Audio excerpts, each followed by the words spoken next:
Американскиот сенат до крајот на летово треба да го ратификува македонското членство во НАТО, вели амбасадорката на САД во Алијансата Кеј Хачинсон.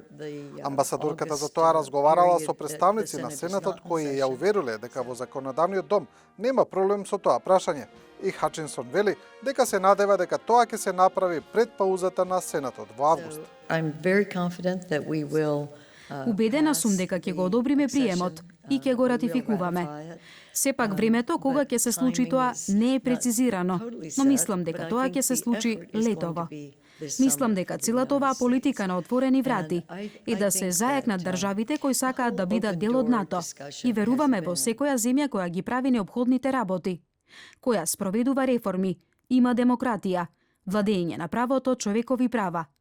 Доколку ги исполнуваат сите овие работи, сакаме тие да бидат дел од НАТО и да бидат дел од она што ние сме веќе 70 години. Генералниот секретар на Алијансата Јенс Столтенберг вели дека ратификацијата за Северна Македонија оди добро. Додава дека до земјите членки зависи дали ќе заврши до крајот на годината.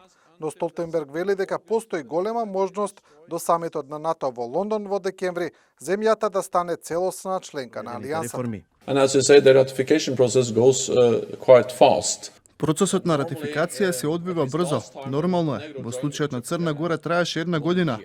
Јас не сум тој кој одлучува, туку парламентите на 29 земји членки на НАТО и би било добро ако тоа се случи до декември. На министерскиот состанок на НАТО во Брисел, кој ќе трае 3 дена, ќе се разговара и за руското нарушување на договорот за нуклеарни проектили со среден дострел. Следната недела ќе има состанок на Советот НАТО Русија и Столтенберг порача дека Алијансата ќе превземе мерки доколку Москва не реши да го почитува договорот. Министрите на НАТО ќе дебатираат и за проблемот со трошоците за одбрана, ситуациите во Иран и Авганистан, а за прв пат ќе се најави и вселенска стратегија на Алијансата. Иако не е полноправна членка, Северна Македонија на министерскиот состанок ќе ја представува министерката за одбрана Радмила Шекеринска. Она што е јасно за повеќето земји членки и за генералниот секретар на организацијата е дека членството на Македонија во НАТО е готова работа. Само прашање е дали ратификацијата ќе заврши до крајот на годината да го дочека самитот на НАТО во Лондон. Од седиштето на Алијансата во Брисел за телевизија 24 се Адрис Вановиќ.